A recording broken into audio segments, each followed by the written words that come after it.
What's up, y'all? Welcome back to the Pursuing Purpose podcast and my YouTube channel. And I'm so excited that you're here. I'm grateful that you're here. And today's episode is about becoming a divine masculine. Today's episode is, when do men start their healing journey? When does a boy become a man in our society, in our culture? We have lost the art of that transition of when a boy becomes a man. And through that tribal ceremony that countries and traditions that have carried for thousands of years, that they've understood the importance of identifying, hey, when does this little boy who's playful and running around and just kind of all over the place step into his masculine energy, into his power, into his purpose, into understanding his energy, understanding his anger, understanding his sexuality, understanding his strength and his vulnerability.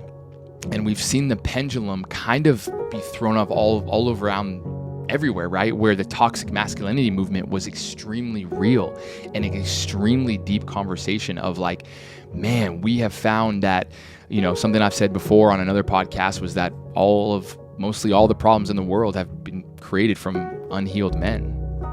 Look at the wars, look at the famine, look at all the things happening in the world. Men are leaders mostly around the world. And so tapping into that awareness of holy crap, there's the biggest need in the entire world, I would say, is men healing. That's the number one biggest need in the entire world. And when you think about the dynamic of a family, the dynamic of a protector, protecting the woman, protecting the feminine, allowing the feminine to feel safe enough so that she can stay in her feminine. Because right now, the reason the the feminine movement has shifted to so many women becoming so strong in their masculine is because it just didn't feel safe anymore, right? These women were just dating men that the stereotypical style of you stay at home, you raise the kids, and you don't work, you don't have your own money. And so women had this crazy amount of vulnerability of not feeling safe. And when the man messed up, the woman couldn't leave because she didn't have any money, she didn't have anywhere to go. So it was just this really kind of I think women started to see that paradigm shift when they were wait a second, I just want to get my own bread. I just want to get my own money. I just want to be empowered and have my own leadership. And so I don't have to depend or rely on a man of what culture and society has been telling me my whole life. And that's for the most part what culture and society has been telling the world for so long is men are the leaders and providers and this and this. But then men manipulated that. And men started using that against women. And that's where the toxic masculinity movement came in, where men were just this really heavy alphas because they were never taught how to lead women. They were never taught how to understand their emotions. They were never taught when a boy becomes a man and what does that ceremony look like. And so thinking about the importance of all right, we need to have this conversation of why did the masculine movement become so toxic and why did the feminine movement all go towards the masculine energy of oh, screw men, feminists, we don't need men, I'm gonna make my own money, I'm gonna do whatever I want, which is beautiful. I love seeing women empowered. I love seeing women creatively express themselves and now get their own bread, get their own money, and be able to provide for themselves. That's amazing. But we've also seen how that's kind of tainted a little bit of the woman becoming maybe too masculine, where she's really drained and she's really not feeling safe because she just has this fight or flight mentality of I'm gonna get everything my own and I don't need anyone, I don't need any help, I don't need no man. And that can sometimes be very draining and also very disempowering when you go down that path for long enough. And so basically, the divine masculine journey of a boy is being raised and he is learning about his body, he's learning about his energy, he's learning about his place in the world, whether he's making friends or not. I guess for my personal story, I never really grew up with friends. I never really grew up fitting in. I feel like I was that kid that was always picked last, and that just tears apart your identity. It tears apart your ego of just wait a second, I thought I was friends with him. Why did he not pick me to be on his basketball team? I remember these moments vividly in my childhood. I remember being made fun of my teeth. I remember being made fun of the scar on the side of my head. I remember so many of these moments deeply that have tainted my entire experience in my life. I made fun of my teeth in 7th grade. I didn't smile with my teeth for 12, 13 years. And my scar, I had my hair cover my scar for pretty much my entire life until 2 years ago I shaved my head bald. But really understanding where did men, having this conversation with men of where in your childhood did you feel not seen? Where in your childhood did you feel left out? Where in your childhood did you see your dad do something that made you feel powerlessness? or your mom said something to you, or your sister or your siblings. All men have these moments. In the side of every single man, there is a little boy that is terrified and hurting and afraid. And he feels very unseen, very unsafe. And he feels like there was a moment where something happened in his life and he felt powerlessness, where they're like, it was money and his family were fighting over money. And they're like, you can't have any money. And so he's like, I'm gonna go get my own money. I'm gonna do what I want when I get my own money. Or his dad pushed him, or these kids at school bullied him. And he's like, I'm gonna go get muscles. And so no one's ever gonna mess with me. That's what's driving most men. Is someone did something to me, so now I'm gonna go make sure no one can ever touch me again. So I'm gonna get the money, I'm gonna get the muscles, and then a girl didn't like you in school when you were younger, so you're like, screw that girl, I'm gonna go do whatever, I'm gonna get the money and muscles so I can get any girl I want. And then men go use women and use money and use cars, and so men are just little boys hurting. And until there is a really honest conversation of healing that little boy, a really vulnerable conversation where a man gets to his wit's end, and most men start their healing journey through a heartbreak. 80%, maybe even 90% of all of the men, thousands and thousands of men I've worked with and coached and mentored in my 16 years, mostly 80% of them, let's just say that roughly, lose a girl that they could have had, lose a woman, and it rocks them to their knees and they go, oh my gosh, I wasn't listening. There was something deep in my subconscious that I wasn't paying attention to, and I was being passive and I was being unintentional, and I was just operating from this place that all I've ever known. And then the woman one day goes, I'm done. I've asked you to read the books. I've asked you to do certain things. I've asked you to go to the seminars. I've asked you to go get coaching with me. I'm checked out. And when the woman is checked out, she's checked out. There is no, every once in a while there like might be an energy, but when she's really checked out emotionally, she's like, peace out, I'm gone. And that is when a man goes to his knees and he goes, what just happened? This is the woman that I've been waiting my whole life for, and I lost her because I wasn't listening to the deeper message. And so some men I would say also start the healing journey when they lose a parent, lose a dad or a mom, or have a near-death experience. But for most men, it's losing that woman that they feel like they cared so much about, but they didn't know how to listen. They didn't know how to express or operate from a place of safety, in a place of not shaming themselves. They have a lot of shame. The number one core wound of men is shame. And the number one core wound of women is abandonment.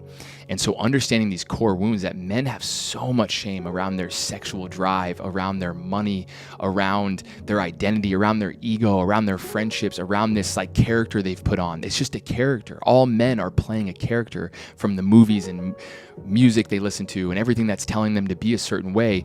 And so when you realize that, oh man, you just start to have compassion for the man that you think is being mean or a narcissist, all these judgmental things we talk about, men, toxic masculinity, just being like, these are just little boys hurting. And yeah, they are hurting people, but not being so tied to the hurt they're doing, because that's just, you're just going to continue to shame them and push them further away down that path.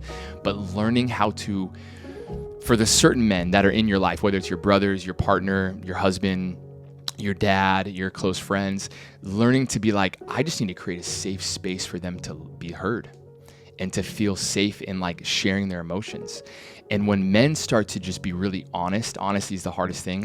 The hardest thing a man could ever do is ask, I need help. Men would rather take their own life than ask someone for help. And we know that 75% of all suicides are men committing suicide because they do not know how to say the words, I need help. I don't know what it is I need help with. I just need help. And that's the hardest thing. A man would rather take his life than ever say that to anyone, not his best friends, not his wife, not his family. Those words are so hard. And so when you ask a man, hey, like, is there anything I can do to help you? Like, do you need help with something? They don't even know where to start. They're like, something's going on in here and I do not understand what it is. And so that's why they burst out with this intense anger or sexual expression or whatever it is, because they're suppressing their emotions. They were told men don't cry. They were told men do this and don't do this. So for 10 years, 15 years, 20 years, 30 years, men have just been running away from these emotions, these feminine emotions, which is this crying, which is this sadness, which are beautiful. And men need to feel like they can actually cry and talk about, yeah, my dad hit me, or like my dad never picked me up, or my dad never came to a sporting game. My dad never said I love you to me. My dad, my brother was always better than me. My dad cared about him more. And when a man starts to share that is when the healing begins. When he's like just honest, when he's very honest, like, yo, my dad just wasn't around, and I screw my dad, fuck my dad. I don't even, like, whatever, man. Like, I don't even care. Like, I don't even think about him that much. No, you do. You do, and you care. Every single boy cares a lot. That was his hero. That was supposed to be his hero, or that was his hero. That was the embodiment of the man that created him on earth. And so every single boy has that desire to have a man that can say, I'm proud of you, son. Even if it's not your real dad, your body, like, I'm proud of you. There's nothing a man wants to hear more than the words, I'm proud of you. And when a man hears that, he gets emotional. I remember the first time my dad ever said that to me. Dropped me off at football practice at like 6 a.m. He's like, I'm proud of you, son. And I didn't even know how to respond. I didn't even say anything. But I remember that moment to the day I die. And when my dad died, it was hard. It was really hard. And so Divine Masculine Journey is the man coming back home to himself, understanding that he has feminine energy, that he came to this earth through the portal of his mom's feminine womb. He has feminine frequency to him. And when he taps into it, he identifies, oh, my emotions are beautiful. Oh my God, dancing is beautiful. Playing is beautiful. Like, laughing is beautiful. Music and art are beautiful. These are all incredible feminine, energetic emotions. Now, what happens sometimes is men stay comfortable in that. They get a little too comfortable in the feminine emotions, right? Where they kind of go, oh man, this is nice. Like, now I love this feminine. I can like be flowy and be myself, which is beautiful. We want to like celebrate men that are stepping into these emotions. Because some guys are like, okay, guys, stop crying so much. And it's like, no, give them space and time to understand their energy and their feminine. Allow them to feel that. And then at one point, a man has to come back to the masculine. He has to come back to the dependency, the stability, the provider of like, all right, I'm back in my honor. I'm back in my not fluid, wishy-washy, my emotions. I don't want to commit to any girl because I'm in the flow of like, all women are beautiful and all this. No. At one point, I don't rush men. I don't personally rush men unless I'm really coaching them and I see them a long time in their feminine, but I will bring them back into their masculine. And I'm like, all right, it's time now. We got to actually start to build structure and routine and like banks to the river. And we need to start harnessing and controlling your energy to like choosing your woman or choosing your job or you got to start building roots, and you got to come back into the masculine. And so that one day, if you do meet a feminine and you want to make her feel safe, you got to show her that there's certain attributes of you that are consistent. And women need to see that in a man to feel safe of like, oh, he's consistent. He's honest. I love that he cries sometimes, but I also love that he's very like stern and direct and honest. And women actually, you might feel the friction of that, of a woman being like, hey, that's kind of rude. Be like, no, come on. This is, I don't want to get into like the game of when it is right and when it is wrong, but women do also love being led in certain situations, in certain moments. Women are like, oh my God, this feels so comfortable being led, being like being directed somewhere, not in a mean way, but in a comforting way. She's like, oh, I feel safe. Because at one moment, this woman, if she decides, there's a psychological biology and spirit to this woman. And there's something in her that she will feel safe in her body, safe sexually, safe emotionally, when she knows that this man is so stable and consistent with who he is and to his purpose and his calling and his passion, that one day she will have to have 9 months of holding a baby and then deliver this baby and then be extremely vulnerable, because it's like, oh wow, I can't do anything. I'm literally breastfeeding and carrying this baby and staying up all night. So the spiritual side and the emotional side of the woman knows if she decides to have kids, she will be extremely vulnerable for like 3, 6 months, a year, probably 2 years. And so she needs to know, if she wants to feel safe in her womb, safe in her body, safe in her sexual expression, she needs to see that in the man. And so a lot of men right now, the pendulum has, shifted to the feminine, which is so great. We're like, oh my God, men are crying, men are praying together, men are getting baptized or whatever it is. And now men have to come back to that stability, back to that honor and that sanctuary of being surrounded by men that call each other higher. The iron sharpens iron, where you need men in your life that call you up and call you in of like, hey, I get it, man. I know that you don't want to do this or do want to do this, but I need to kind of ruffle you up a little bit. Like tough love with men is a big deal. And you just need that safety in that container. And if a man out there doesn't have a men's group, look for one. If your man doesn't have a men's group, find him one. It is so crucial and so important. And if you're dating a guy and he doesn't have a men's group, ask him to find one. It's really important, and be like, hey, I love our energy. I love what we're doing, but do you have a group of men that can call you higher and support you and be there for you? Because there's certain things men just don't share with their woman. Like, we share a lot, but there's little things here and there that we need a group of men that we can hold safe containers with and hold safe space with.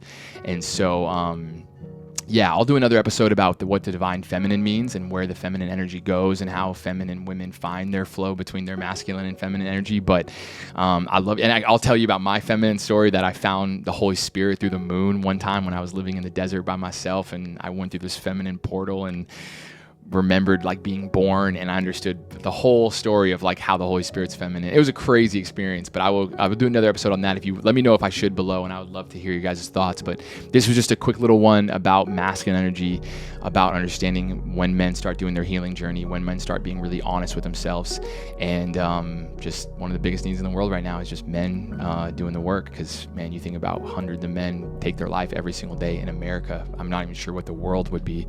But I love you guys. I appreciate you all. Thanks for tuning in for this little kind of 15-minute episode. But would love to hear your thoughts and opinions below. And you guys mean the world to me. Appreciate y'all. Take care. Peace.